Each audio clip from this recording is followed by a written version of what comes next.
Welcome to homely recipe channel. நான் இன்றைக்கி ரொம்ப ஈஸியாக செய்யக்கூடிய வெறும் 10 நிமிஷத்தில் 3 பொருளை வச்சு நம்ம ஈஸியாக செய்யக்கூடிய ரத்த பொரியல் தான் பார்க்க போகிறோம் ஃப்ரெண்ட்ஸ்.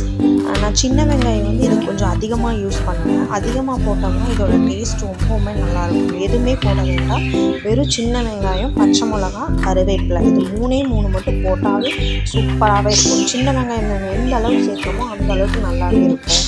சின்ன வெங்காயம் இதுக்கு மட்டும் இல்லை ஃப்ரெண்ட்ஸ், நம்ம வீட்டிலையே நார்மலாகவே நம்ம யூஸ் பண்ணோம்னா ஹேரோட க்ரோத் எல்லாம் நல்லாவே இருக்கும். ஆனால் நமக்கு டைமே இல்லாதனால நம்ம பெரிய வெங்காயத்தை அதிகமாக யூஸ் பண்ணிகிட்டு இருக்கோம்.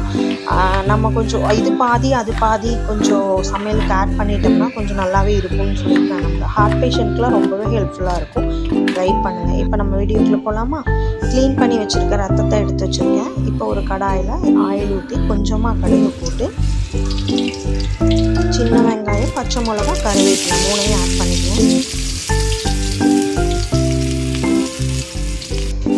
ஒரு வணக்கி நம்ம க்ளீன் பண்ணி வச்சுருக்க ரத்தத்தில் இதை கூட ஆட் பண்ணிக்கலாம். ஆட் பண்ணி ஒரு 5 நிமிஷத்தில் இதோட கலர் லைட்டாக மாறும். ஒரு 10 நிமிஷத்தில் தண்ணியெலாம் நல்லா ட்ரை ஆனதுமே ரத்த பொரியல் ரெடி ஆகிடும். கொஞ்சம் கொஞ்சமாக கலர் மாற ஆரம்பிக்கும்.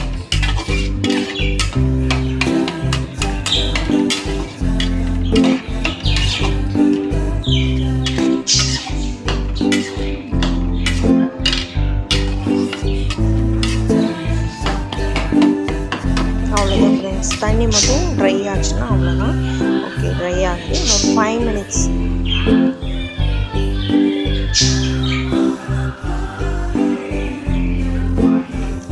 கலர் மாறிடுச்சு. இப்போ மல்லித்தலை மட்டும் போட்டு நம்ம இறக்கிடலாம். அவ்வளோதான், ரெடி ஆயிடுச்சு.